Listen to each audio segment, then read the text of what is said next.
আপনি কি বিটিএন নিউজের সেরা সাংবাদিক হতে চান? তাহলে পাঠিয়ে দিন আপনার এলাকার দুর্নীতির ভিডিও সহ সম্পূর্ণ তথ্য। আপনার নাম, ছবি সহ আমরা এই সংবাদ পরিবেশন করব। আপনার সংগ্রহীত সংবাদ 9435172456 অথবা 9435073499 হোয়াটসঅ্যাপ নম্বরে পাঠিয়ে দিন। আপনার নাম প্রকাশে অনিচ্ছুক থাকলে সংবাদ প্রেরণের সময় তার উল্লেখ করুন। আপনার নাম ও ঠিকানা সম্পূর্ণ গোপন রাখা হবে।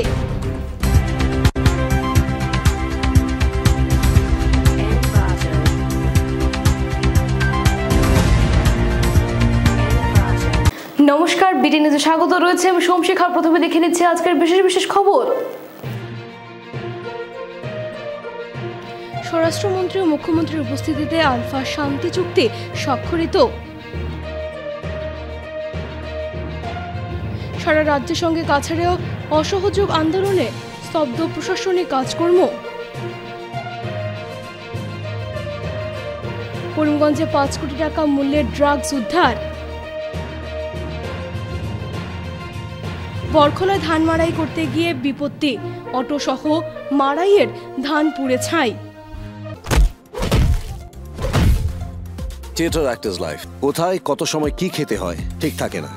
অ্যালটক্সের সিরাপ, যা অন্য লিভার টনিকে পাওয়া যায় না। আয়ুর্বেদে উল্লেখিত উপাদান যেমন মিল্ক থেসেল, শতমূল, শিকড়ি, ড্যান্টেলিয়ান, মকা এবং পূর্ণনবা সমৃদ্ধ অ্যালটক্সের সিরাপ আমার লিভারকে সময় মতো ডিটক্সিফাই করে এবং আমার লিভারকে করে রাখে শক্তিশালী। এটা সম্পূর্ণ sugar free. Healthy liver, healthy life. एल्टॉक्सिव सिरप, जो पिएगा वो जिएगा।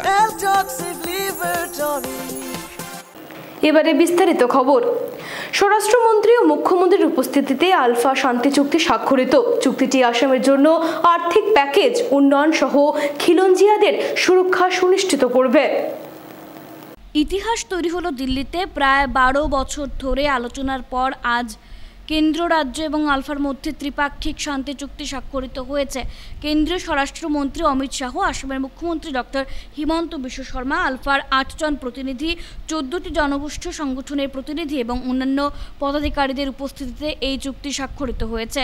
কেন্দ্রীয় স্বরাষ্ট্রমন্ত্রী শান্তি চুক্তিতে স্বাক্ষর করার জন্য সমস্ত আলফার প্রতিনিধি এবং মুখ্যমন্ত্রী হিমন্ত বিশ্ব শর্মাকে ধন্যবাদ জানিয়েছেন। আজ আমার জন্য একটি গুরুত্বপূর্ণ দিন, শাহ বলেছেন। আসামের ভবিষ্যতের জন্য আজ একটি সোনালী দিন। আসাম এবং উত্তর পূর্বে মানুষের বহু বছর ধরে সহিংসতার শিকার, কিন্তু প্রধানমন্ত্রী নরেন্দ্র মোদী ক্ষমতায় আসার পর থেকে উত্তর পূর্ব থেকে দিল্লির দূরত্ব কমানোর চেষ্টা করা হয়েছে। সবার সঙ্গে খোলামেলা কথা বলা হয়েছে। উত্তর পূর্বকে সন্ত্রাসমুক্ত ও সহিংসতা মুক্ত করতে প্রধানমন্ত্রীর নির্দেশনায় কাজ করছে স্বরাষ্ট্র মন্ত্রণালয়। গত 5 বছরে উত্তর পূর্বে 9টি শান্তি ও সীমান্ত চুক্তি স্বাক্ষরিত হয়েছে। এতে উত্তর পূর্বে শান্তি ফিরে এসেছে। আলফা এবং সরকারের মধ্যে শান্তি চুক্তি গুরুত্বপূর্ণ। আলফা তার সমস্ত অস্ত্র ও গোলা বারুদ সমর্পণ সহ সশস্ত্র গোষ্ঠীগুলিকে বিলুপ্ত করার পাশাপাশি সমস্ত শিবির সরিয়ে গণতান্ত্রিক প্রক্রিয়ায় যোগদান করার সিদ্ধান্ত নেওয়া হয়েছে। শান্তি চুক্তিতে আসাম সম্পর্কিত বেশ কিছু বিষয় থাকবে। চুক্তিতে খিলঞ্জিয়ার নিরাপত্তা, রাজনৈতিক, জমি, এনআরসি এবং কর্মসংস্থান সহ বিভিন্ন দিক অন্তর্ভুক্ত করা হয়েছে। এই চুক্তিটিকে ঐতিহাসিক বলে আখ্যায়িত করেন মুখ্যমন্ত্রী হিমন্ত বিশ্ব শর্মা এবং এই চুক্তিকে স্বাগত জানান। हमारा पास आज सक्सेसफुल गृह मंत्री अमित शाह जी का देख दिखाव में हमने बोडो एकॉर्ड किया, कार्बी एकॉर्ड किया, आदिवासी एकॉर्ड किया और करीबन 8,756 जो हमारे मिलिटेंट ऑर्गेनाइजेशन में जुड़े हुए युवा साथी थे, सारे लोग मेन में आ चुका है। तीनों एकॉर्ड का अच्छा इंप्लीमेंट हुआ और तीनों एकॉर्ड से हमारा जो ट्राइबल मिलिटेंसी था ये खत्म हो चुका असम में। आज सभी मेन स्ट्रीम में है। সারা রাজ্যের সঙ্গে কাছাড়েও অসহযোগ আন্দোলনে স্তব্ধ প্রশাসনিক কাজকর্ম। 5 দফা দাবিতে রাজ্য জুড়ে অসহযোগ আন্দোলন। অসহযোগ আন্দোলনে স্তব্ধ হয়ে পড়ল কাছাড়ের জেলা আয়ুক্ত কার্যালয় সহ লক্ষ্মীপুর উপায়ুক্ত কার্যালয়, সোনাই, উধারবন্দ ও কাটিগড়া সার্কেল অফিসের কাজকর্ম শুক্রবার গোটা রাজ্যে 5 দফা দাবিতে সর্বাত্মক অসহযোগ আন্দোলনে ডাক দেয় সারা অসম জেলা প্রশাসন কর্মচারী সংস্থা। সারা রাজ্যের সঙ্গে সঙ্গতি রেখে কাছাড় জেলার কমিটিও আন্দোলনে যোগ দেয়। এতে জেলা সদর সহ লক্ষ্মীপুর, উধারবন্দ, কাটিগড়া ও সোনাই সার্কেল অফিসে কাজকর্ম স্তব্ধ হয়ে যায়। জেলা প্রশাসনের কর্মকর্তারা কাজ ছেড়ে অসহযোগ আন্দোলনে নেমে পড়েন। এদিন কাছাড় জেলা আয়ুক্ত কার্যালয়ের সামনে কর্মচারীরা 5 দফা দাবিতে বিক্ষোভ প্রদর্শন করেন। বিক্ষোভের সময় সংবাদ মাধ্যমের সঙ্গে কথা বলতে গিয়ে সারা অসম জেলা প্রশাসন কর্মচারী সংস্থার কেন্দ্রীয় সভাপতি বিক্রমজিৎ চক্রবর্তী ও কাছাড় জেলা কমিটির সভাপতি রঞ্জিত দেব বলেন, তাদের দাবিগুলোর মধ্যে রয়েছে জেলা প্রশাসন কর্মচারীদের জন্য পৃথক বেতন কাঠামো ও নয়া পদের সৃষ্টি করা, এনপিএস বাতিল করা। তারা বলেন, এসব দাবি সরকারের কাছে পূর্বেও তুলে ধরা হয়েছে, কিন্তু সরকার কোনো ধরনের কর্ণপাত করেনি। তাই সংস্থা বাধ্য হয়ে অসহযোগ আন্দোলনের ডাক দিয়েছে। তাদের দাবি না মানা হলে আগামী দিনে বৃহত্তর আন্দোলনে নামতে বাধ্য হবেন বলেও জানান বক্তারা। আসাম জেলা প্রশাসন কর্মচারী সংস্থার কেন্দ্রীয় কমিটির নির্দেশে সারা রাজ্যের সঙ্গে আমাদের কাছাড় জেলা কমিটিও আর সকাল থেকে বিকেল পর্যন্ত সম্পূর্ণ অসহযোগ আন্দোলন কার্যসূচি হাতে নিয়েছে। এর ফলে আমাদের কাছাড় জেলার আয়ুক্তের কার্যালয়, লক্ষ্মীপুর মহকুমাধির কার্যালয়, সোনাই, উধারবন্দ, ইন্টার সদর এবং কাটিগড়া রাজস্ব চক্র কার্যালয়ে এই আন্দোলন কার্যসূচি চলছে। অসম জেলা প্রশাসন কর্মচারী সংস্থা আজকে একদিনের অসহযোগ কার্যসূচি সমগ্র আসামে পালন করছে। কেননা আমরা সরকারকে সময় দিয়েছিলাম 30 সেপ্টেম্বর অবধি দিয়ে প্রথম অবস্থায় দেওয়া হয়েছিল। সরকার ইতিমধ্যে আমাদের লোকে আলোচনা করেছেন এবং মাননীয় মুখ্য সচিবের সাথে গত 1 বছরের মধ্যে দুবার করে আলোচনা হয়েছে এবং আমাদের দাবি, আমাদের জন্য জেলাধিপতির কার্যালয়ের কর্মচারীদের জন্য পৃথক কাঠামো অর্থাৎ গ্রেড পে সৃষ্টি করা। আমাদের একটা পদ আছে, সেখানে সময়ে 20 বছর 25 বছর পরে প্রমোশন হয়, কিন্তু সেখানে কোনো ফাইন্যান্সিয়াল বেনিফিট নেই, আপনারা দেখবেন। তো সেটার জন্য আমরা দাবি চালিয়ে যাচ্ছি, দাবি দিচ্ছি, সরকার মেনে নিচ্ছেন, কিন্তু সফল হচ্ছে না। করিমগঞ্জে 5 কোটি টাকা মূল্যের ড্রাগ সহ আটক 2 সরবরাহকারী, ধৃতদের জিজ্ঞাসাবাদ চালিয়ে যাচ্ছে পুলিশ। ড্রাগস বিরোধী অভিযানে ফের সাফল্য পুলিশের। করিমগঞ্জে 5 কোটি মূল্যের ড্রাগস সহ আটক 2 সরবরাহকারী। পুলিশ ধৃতদের জিজ্ঞাসাবাদ চালিয়ে যাচ্ছে। জানা গেছে, মিজোরাম থেকে আগরতলা যাওয়ার পথে নিউ করিমগঞ্জ রেল স্টেশনের পাশে করিমগঞ্জ পুলিশ এক অভিযান চালিয়ে এক মহিলা সহ অপর এক ড্রাগস সরবরাহকারীকে আটক করে। গোপন খবরের ভিত্তিতে পুলিশ সুপার পার্থ প্রতিম দাসের নেতৃত্বে বৃহৎ পুলিশ বাহিনী অভিযান চালিয়ে 15টি সাবানের কেসে প্রায় 200 গ্রাম হেরোইন ও 10,200টি ট্যাবলেট জব্দ করে। পুলিশ সূত্রে উদ্ধার হওয়া ড্রাগস সামগ্রীর বাজার মূল্য আনুমানিক 5 কোটি টাকা হবে। ধৃতরা ত্রিপুরা আগরতলার বাসিন্দা শফিকুল ইসলাম ও সুমিত্রা দাস বলে জানা গেছে। মৰ্ণিঙত আমাৰ স্পেচাৰৰ এটা বিশেষ প্ৰতিনিধি আমি এটা খবৰ আছে আৰু সেইমতে আমাৰ দুজন আমাৰ নামে সন্দেহ ব্যক্তি আমাৰ in front of new Karimganj rail station ধৰা হৈছে। এজনৰ নাম হৈছে কি মহম্মদ শফিকুল ইছলাম আৰু এজন হৈছে কি সুমিত্ৰা দাস। আৰু দুইজনৰ পৰা আমাৰ 15টা চাবোন বক্স সন্দেহী হিৰ'ইন আৰু 1 কাৰ্ট মানে কি মানে কি ৰিকভাৰ কৰা হৈছে আৰু সেইখিনি অনুমান মূল্য প্ৰায় 5 crore হ'ব বজাৰ মূল্য প্ৰায়। যাত্রীবাহী অটো দিয়ে ধান মারে দিতে গিয়ে বরখলায় অটো সহ প্রচুর ধান পুড়ে ছাই। কাণ্ডজ্ঞানহীনতার অভাবেই পুড়ে ছাই হলো কয়েক বিঘা ক্ষেতের ধান। অটো দিয়ে ধান মারাই করতে গিয়ে অগ্নিকাণ্ডে পুড়ে ছাই হলো অটো সহ 2 বিঘা জমির ধান। জানা গেছে, স্থানীয় কৃষক নিজামউদ্দিন ধান মারাইয়ের জন্য একটি অটো নিয়ে আসেন।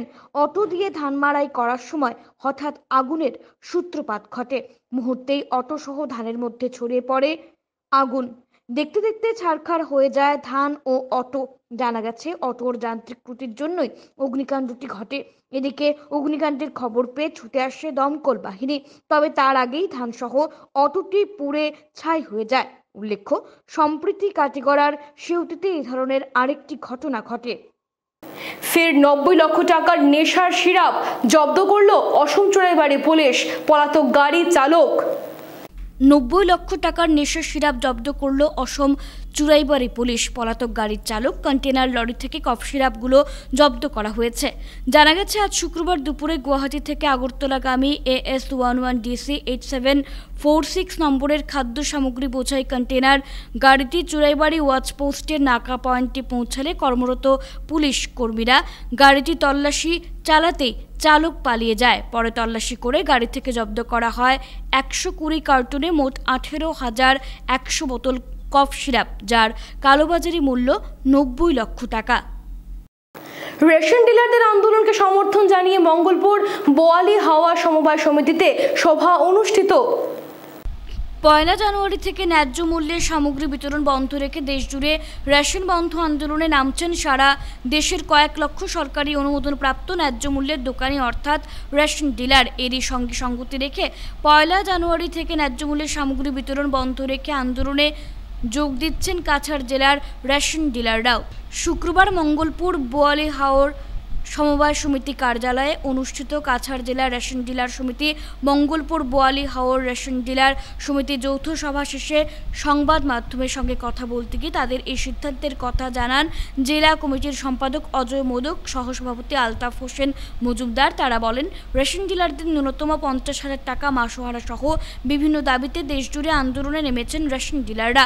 1 জানুয়ারি থেকে রেশন ডিলাররাও সামগ্রী বিতরণ বন্ধ থেকে আন্দোলনে যোগ দেবেন। এদিন আব্দুল ওয়াহাব লস্করের পৌরোহিত্যে অনুষ্ঠিত সভায় উপস্থিত ছিলেন জেলা কমিটির সহসভাপতি শঙ্কর লাল দাস, সদস্য ফারুক আহমেদ বরভুইয়া, সাজ্জাদুল ইসলাম লস্কর, আলাম হোসেন লস্কর প্রমুখ।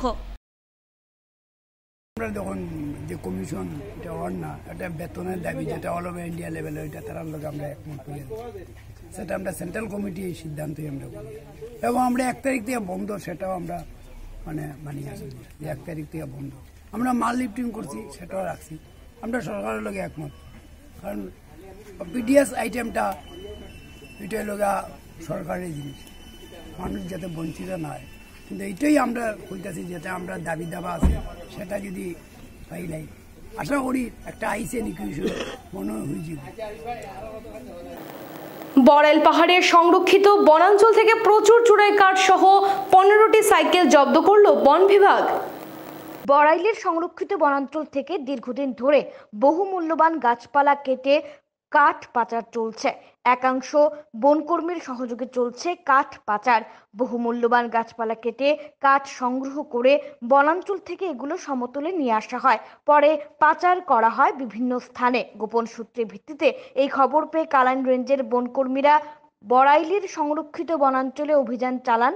গভীর জঙ্গল থেকে বহু মূল্যবান কাঠ সাইকেলে করে নিয়ে আসার সময় 15টি সাইকেল সহ প্রচুর পরিমাণে কাঠ জব্দ করেন বনকর্মীরা। অবশ্য বনকর্মীদের উপস্থিতিতে টের পেয়ে পালিয়ে যেতে সক্ষম হয় কাঠ সরবরাহকারীরা। পরে লক্ষাধিক টাকার এই কাঠগুলো জব্দ করে নিয়ে আসেন বনকর্মীরা।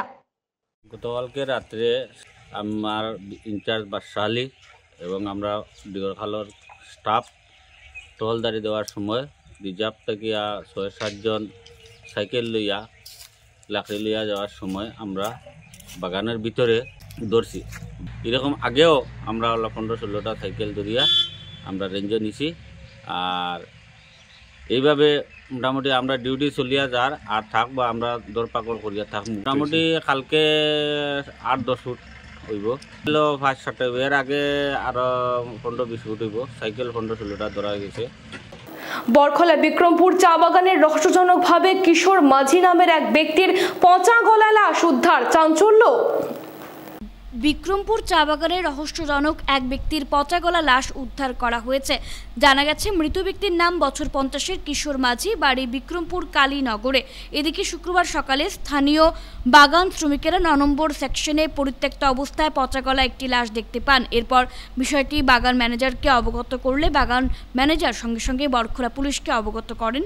খবর পেয়ে বরখলা থানার এএসআই হোসেন আহমেদ লস্কর দলবল নিয়ে ছুটে গিয়ে মৃতদেহ উদ্ধার করে ময়না তদন্তের জন্য শিলচর মেডিকেল কলেজ ও হাসপাতালে প্রেরণ করেন। এদিকে স্থানীয়দের ধারণা ঘটনাটি দুষ্কৃতীদের দ্বারা হত্যার ঘটনা। অপরদিকে পুলিশের প্রাথমিক ধারণা অতিরিক্ত মদ্যপানে মৃত্যু হয়েছে ব্যক্তিটির। পরিবার সূত্রে জানা যায় 10 দিন থেকে নিখোঁজ ছিলেন কিশোর মাঝি এবং এ সংক্রান্ত এজাহার বিহারা পুলিশ ফাঁড়িতে রয়েছে। তবে ময়না তদন্ত রিপোর্ট আসার পর বিষয়টি অনেকটাই স্পষ্ট হবে বলে জানায় পুলিশ। আসাম ডাউনটাউন ইউনিভার্সিটিতে এক পুরস্কার অনুষ্ঠানে বৃত্তিমূলক প্রশিক্ষকদের কৃতিত্ব উদযাপনে সম্মানিত বরাকের 2 প্রশিক্ষক।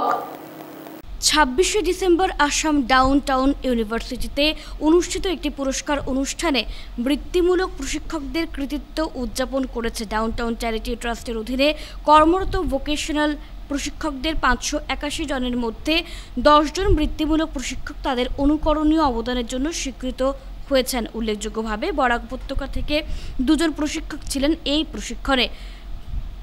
পয়লাপুর নেহেরু উচ্চতর মাধ্যমিক বিদ্যালয়ের পর্যটন এবং আতিথেয়তার ভোকেশনাল প্রশিক্ষক ম্যারি পাল এবং রাজা জিসি মেমোরিয়াল স্কুলের আইটিএস এর ভোকেশনাল প্রশিক্ষক মিসবাহুল আলম মজুমদার। ইভেন্টে শুধুমাত্র এই প্রশিক্ষকদের উৎসাহিত করা সহ বিভিন্ন শিল্পের জন্য ব্যবহারিক দক্ষতার সাথে ব্যক্তিদের ক্ষমতায়নের ক্ষেত্রে বৃত্তিমূলক শিক্ষার গুরুত্বকেও তুলে ধরা হয়। নূপুর সামাজিক সংস্থা তরফে শিলচরে শুক্রবার থেকে শুরু হলো পিঠে পুলি উৎসব। নূপুর সামাজিক সংস্থা তরফে শিলচরে শুরু হলো পিঠে পুলি উৎসব। ইটখলা দুর্গাবাড়ি ময়দানে শুক্রবার থেকে শুরু হয়েছে এই উৎসব। এ নিয়ে সংবাদ মাধ্যমের সাথে কথা বলতে গিয়ে আয়োজক নূপুর সংস্থার জনৈক কর্মকর্তা জানান, পিঠে পুলি উৎসবে 15টি স্টল বসানো হয়েছে। পিঠে পুলি সহ বিভিন্ন ধরনের খাবার সামগ্রী রয়েছে। এতে পিঠে পুলি উৎসবে বিভিন্ন ধরনের প্রতিযোগিতামূলক অনুষ্ঠান চলছে বলে জানান তিনি। প্রথম দিনে প্রচুর মানুষের আগমন ঘটেছে। এই উৎসবে সামিল হওয়ার জন্য সবার প্রতি আহ্বান রাখেন তিনি। আপনারা কোন সংস্থা থেকে এই আয়োজনটা করতে, কোন জায়গাতে? আমরা ইটখোলা দুর্গাবাড়িতে মণ্ডপে পরীক্ষা করি আর নৃত্য সাংস্কৃতিক শিক্ষা কেন্দ্র নূপুরের ব্যবস্থাপনায় পিঠে পুলি উৎসব। এইটা 5 বছর থেকে হচ্ছে। আমরা 5 বছর থেকে এখানে করি। কতটা স্টল হবে? স্টল হয়েছে 15টা। 15টাই ছিল আমাদের একটা অফিস ছাড়া 15টা স্টল হয়েছে। বেশিরভাগই খাবার। প্রাইজ ডিস্ট্রিবিউশন আছে নাকি? এখানে বিভিন্ন মেয়েদের খেলা হয়, মেয়ে সংগ্রাম অনুষ্ঠান বেশি হয়, যেমন শঙ্খধ্বনি প্রতিযোগিতা, উলুধ্বনি প্রতিযোগিতা, পাঁচালী প্রতিযোগিতা। তাছাড়া নারীদের সম্পূর্ণ একটা বিশেষ প্রতিযোগিতা হয়ে থাকে। তাছাড়া নারীদের আরও রান্না প্রতিযোগিতা থাকে, বিভিন্ন রকমের গেম খেলা, তারপর খাবার প্রতিযোগিতা, বিভিন্ন প্রতিযোগিতা নিয়েই আমাদের অনুষ্ঠান। শিলচর কালীবাড়ি চরে অনুষ্ঠিত হওয়া 24 প্রহর ব্যাপী হরিনাম মহাযজ্ঞে ব্যাপক ভক্তবৃন্দের সমাগম। প্রতি বছরের মতো এবারও শিলচর কালীবাড়ি চরে অনুষ্ঠিত হওয়া বিশ্বশান্তি কামনায় 24 প্রহর ব্যাপী হরিনাম মহাযজ্ঞে ব্যাপক ভক্তবৃন্দের সমাগম হয়েছে। মঙ্গলবার রাত 7টায় অধিবাস ও মঙ্গল ঘট স্থাপনের মাধ্যমে কীর্তনের সূচনা হয়। বুধবার ভোর 4টে থেকে হরিনাম সংকীর্তনের শুভারম্ভ হয়। এছাড়া দুপুর 12টায় মহাপ্রভুর ভোগারতি অনুষ্ঠিত হয়। বৃহস্পতিবার হরিনাম সংকীর্তন ও ভোগারতি, শুক্রবার হরিনাম সংকীর্তন ও মহাপ্রভুর ভোগারতি ও দুপুর 12:30 থেকে সন্ধ্যায় 7টা পর্যন্ত উপস্থিত ভক্তদের মধ্যে মহাপ্রসাদ বিতরণ হয়। প্রচুর ভক্তবৃন্দরা উপস্থিত ছিলেন। এ নিয়ে বক্তব্য রাখতে গিয়ে কীর্তন পরিচালন কমিটির সদস্যরা কীর্তনে সহযোগিতা করার জন্য সবাইকে ধন্যবাদ জানান। তারা জানান, শনিবার 6টায় নগর পরিক্রমা, দধিভাণ্ড ভঞ্জন ও হরিনাম সংকীর্তনের সমাপ্তি হবে। এই কীর্তনে 4 দিন যাবৎ খুব সুন্দর চলছে।